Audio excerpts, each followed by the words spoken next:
Bonjour Sébastien Chenu. Bonjour monsieur.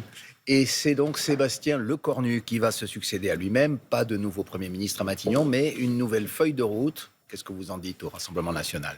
Tout ça pour ça, c'est-à-dire qu'il y a une semaine, Sébastien Lecornu était déjà nommé, puis avait démissionné. On se demande même si Bruno Le Maire ne va pas revenir non plus. C'est un jour sans fin en réalité, mais c'est surtout, ce qu'on voit, c'est un système politique qui cherche à durer, qui cherche à se succéder à lui-même en dépit de ce que demandent les Français, en dépit de ce qu'attendent les Français. Et cette volonté de se survivre à lui-même se fait évidemment contre l'intérêt du pays. Mais Sébastien Chenu, vous, ce que vous demandez, c'est la dissolution dans tous les cas. C'est-à-dire que quel que soit le nom du Premier ministre, si M. Macron avait nommé un autre Premier ministre, vous dites de toute façon, aujourd'hui, il faut censurer. Donc finalement, qu'est-ce que ça change que ce soit M. Lecornu ? Mais ce qui change, c'est la politique qui pourrait changer. C'est justement ça, Oui, je vous crois, auriez qui pose censuré de toute problème. façon, on est d'accord. Non, mais nous demandons la dissolution parce que d'abord, nous en avons assez de voir que ce pouvoir politique cherche toujours à contourner la volonté des Français. Ils ont cherché à contourner la volonté des Français avec leur magouille de Front républicain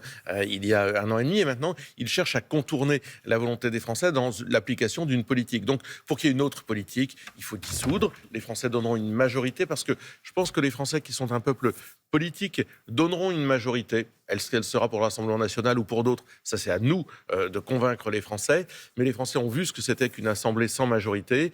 Il faut une majorité dans cette assemblée pour travailler. C'est ce qui provoquerait, c'est ce qui appelle la dissolution. Qu'on vous comprenne bien. Pour qu'il y ait une dissolution, il faut que ce gouvernement tombe. Et pour cela, il faut qu'il y ait une motion de censure qui obtienne une majorité. Vous allez en déposer une, la France insoumise aussi, mais ça ne fait pas une majorité. Qu'est-ce qui vous permet de penser à ce jour que ce gouvernement Lecornu, à peine nommé, sera renversé dans quelques jours ? Mais parce qu'en fait, vous n'avez pas de majorité à ce non, stade, bien sûr, au moment où nous parlons. nous ne pouvons pas seuls faire tomber ce gouvernement, mais ce gouvernement repose sur des bases qui sont malsaines, c'est-à-dire en fait sur des alliances de circonstances, et pas du tout sur une vision et un cap pour le pays. Ça repose sur un bidouillage, un contournement, encore une fois, un contournement démocratique, et donc nous considérons qu'à un moment, il y aura plus vite qu'on ne le pense probablement, une majorité à l'Assemblée nationale pour faire tomber ce gouvernement, comme il y en a une, d'ailleurs, pour faire tomber les 3 précédents. Et sur le ressenti des Français, parce que vous la souhaitez, cette dissolution, vos élus, vos sympathisants, mais vous pensez qu'il y a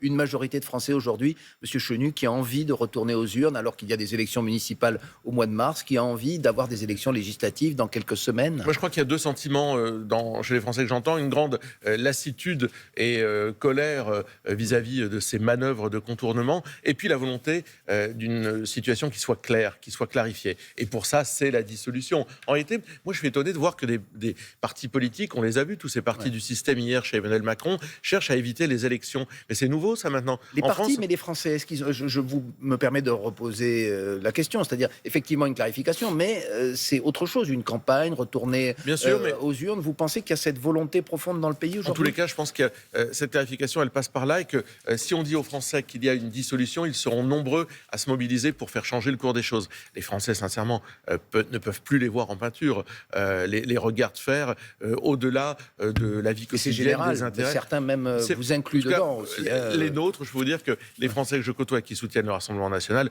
oui, ont envie d'aller voter, mais à nous de convaincre les Français de la nécessité non seulement d'aller voter, mais de donner une autre majorité. Moi, je pense que la politique, ce sont des idées avec des conséquences à ces idées. On a vu les idées qui ont été déployées pendant des années et on a mesuré leurs conséquences avec ce que nous proposons, la baisse des dépenses toxiques, le coût de l'immigration, l'Union européenne, le coût de l'Union européenne. Nous avons une autre feuille de route.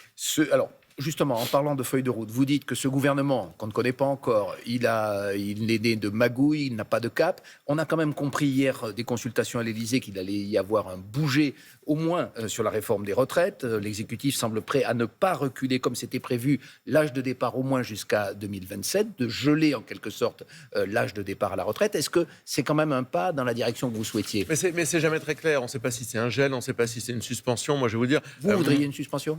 Bah oui, nous on souhaite que cette réforme des retraites totalement injuste contre laquelle on s'est battu soit suspendue. Mais c'est nous qui le ferons. Je veux dire, s'ils ne sont pas capables de le faire, c'est nous qui le ferons. Ce qu'on voit, c'est que ce n'est pas clair parce qu'ils cherchent d'un côté à satisfaire les socialistes, qu'ils pensent acheter de cette façon-là. Alors vous me direz, ils sont peut-être achetables très facilement, mais de l'autre côté, à faire plaisir aux LR aussi. Donc de toute façon, ça ne marchera pas. C'est encore une fois pas très clair. C'est encore une fois une volonté de contournement. Et je crois que ce qu'il faut, c'est doter la France d'un budget, Justement, une nouvelle ligne politique. comment on fait s'il y a, si vous voulez, la dissolution? Dissolution, ça veut dire plus d'Assemblée nationale. Comment on fait pour voter le budget, Monsieur Chenu, avant le 31 décembre? Non, mais on peut aller au-delà. Vous savez que les textes prévoient qu'on puisse aller au-delà. C'est pas ce qu'il y a de mieux pour l'activité économique. On entendait encore dans le journal Absolument. de 8 heures que toutes les entreprises sont déjà impactées par cette crise. S'il n'y a pas de budget, pardon. Non, moi, ce que je ne veux pas, c'est d'un nouveau budget par ordonnance, c'est-à-dire qui fait qu'il gagne du temps et à un moment, le temps n'est plus rattrapable, il le dépasse, ils prennent des ordonnances pour nous imposer un certain nombre de vues. Moi, je crois qu'il faut reconduire le budget des années précédentes et puis dissoudre et demander ensuite un budget rectificatif, un certain nombre de décrets qui sont pris par une nouvelle majorité. Donc votre solution, c'est reconduction en l'état du budget précédent, alors que les impératifs de la nation ont changé, vous le savez bien. C'est pour ça qu'il faut une autre politique et qu'il faudra faire évidemment immédiatement évoluer ce budget sur les bases que nous proposons. Et en attendant, reconduire l'actuel. La France doit avoir un budget. Donc on l'avait fait avec Barnier, on avait reconduit le budget de l'année précédente qui est tout à fait insatisfaisant, mais qui de toute façon était moins pire que le budget Bayrou. Et là, pour l'instant, pour le Cornu, nous n'avons même aucune idée de ce qu'il veut faire. On en revient en quelques mots, au scénario que vous appelez de vos voeux une dissolution, donc de nouvelles élections législatives. Est-il vrai qu'aujourd'hui, vous lancez en quelque sorte un appel à la droite LR, les Républicains, pour nouer des alliances si vous n'avez pas une majorité absolue, ce qui est quand même une hypothèse d'école crédible? Oui, mais pas seulement. C'est-à-dire que nous, notre appel, il est aux patriotes. Mais il faut bien commencer par quelqu'un.